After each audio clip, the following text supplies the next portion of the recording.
selamat pagi saudara-saudari yang diberkati Tuhan. Bertemu kembali dalam program Renungan Pagi GKE Banjarbaru. Pada pagi hari ini kita akan membaca dan merenungkan bagian firman Tuhan dari Injil Markus pasal 7 ayat 14 sampai 16 dengan perikop perintah Allah dan adat istiadat Yahudi.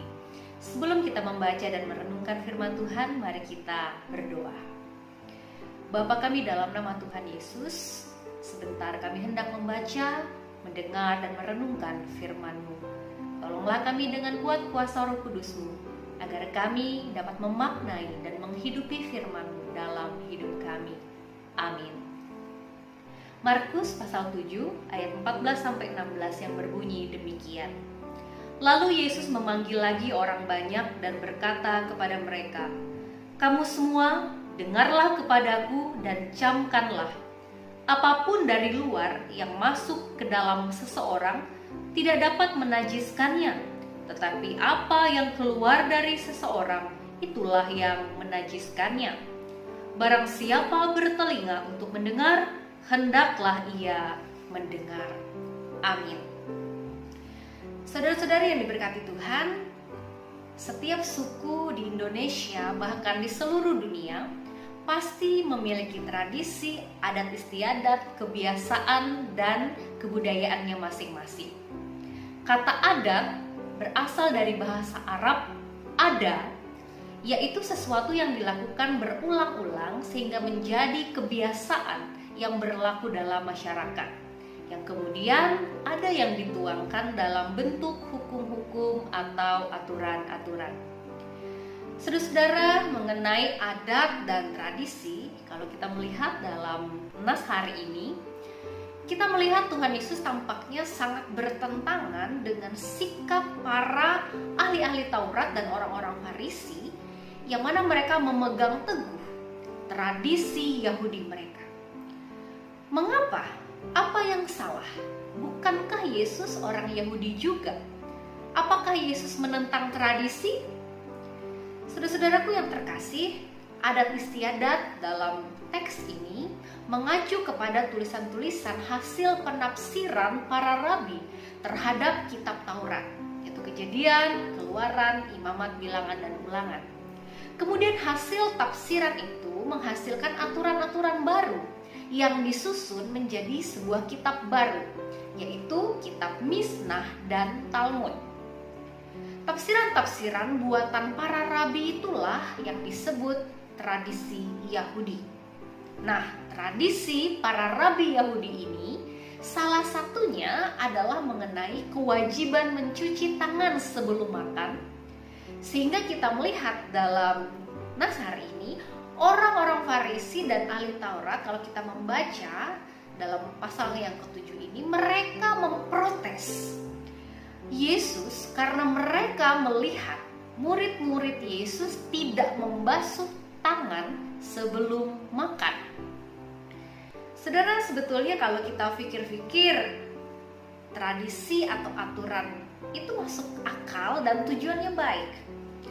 Bukankah memang sebaiknya makan dengan membasuh tangan terlebih dahulu supaya tidak ada kuman di tangan kita yang ikut masuk ke tubuh bersama makanan? Namun mengapa Yesus menentang mereka pada saat itu?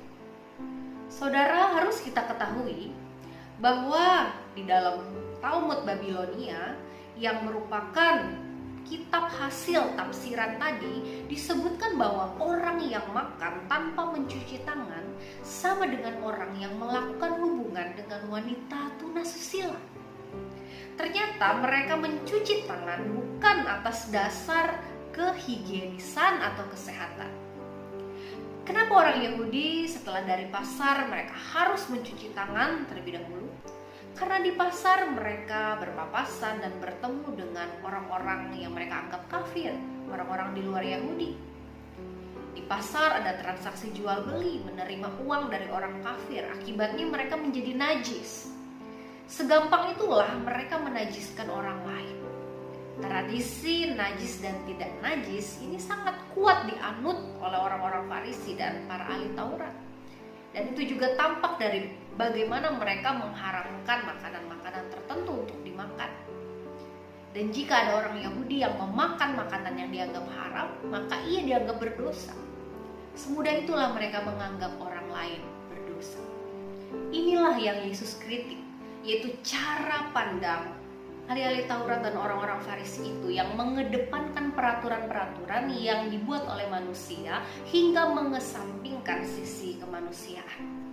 Karena sebuah peraturan manusia, kita dengan gampang menghakimi orang lain.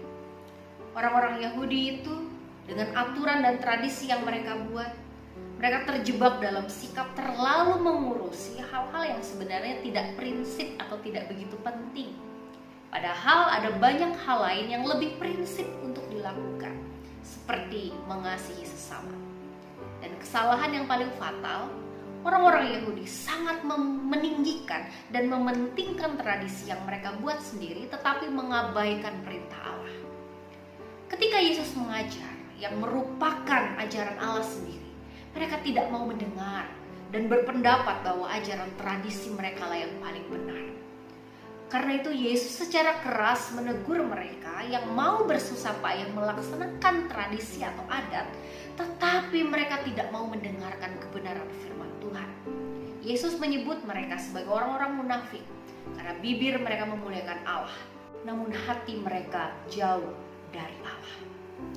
Saudara-saudara, firman Tuhan hari ini tentu tidak bermaksud membuat kita menjadi orang-orang yang alergi atau anti dengan tradisi, atau supaya kita meniadakan tradisi atau adat istiadat. Tidaklah demikian. Tetapi firman Tuhan ini hendak mengingatkan kita agar dapat bersikap bijaksana terhadap aturan-aturan dalam tradisi dan adat istiadat. Terhadap adat kita memang harus melihat konteks dari adat itu sendiri.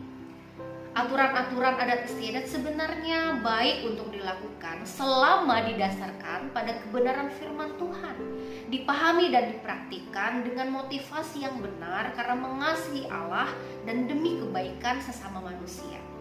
Yang harus kita hindari adalah melakukan adat yang bertentangan dengan firman Tuhan, misalnya seperti melakukan ritual-ritual magis dan penyembahan berhala. Terhadap adat-adat yang bertentangan dengan firman Tuhan, kita harus berani menolak, walaupun memang dibutuhkan hikmat agar dapat melakukannya. Tentunya tidak ada cara lain untuk mengetahui apakah suatu adat itu bertentangan dengan firman Tuhan atau tidak, selain daripada kita harus membaca dan merenungkan firman Tuhan setiap hari. Ketika kita secara rutin membaca dan merenungkan firman Tuhan, maka kita akan mengerti manakah adat yang bertentangan dan yang tidak bertentangan dengan firman Tuhan.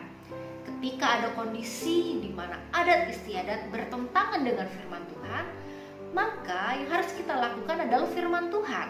Karena firman Tuhan itu berasal dari Allah, bahkan firman itu adalah Allah sendiri. Roh Kudus memampukan kita melakukan kehendak firman Tuhan. Amin. Mari kita bersatu dalam doa. Terima kasih Bapak atas firman-Mu. Tolonglah kami untuk melakukannya dengan setia di dalam hidup kami. Kami menyerahkan seluruh hidup kami dalam pengasihan Tuhan Yesus Kristus Juru Selamat hidup kami. Amin.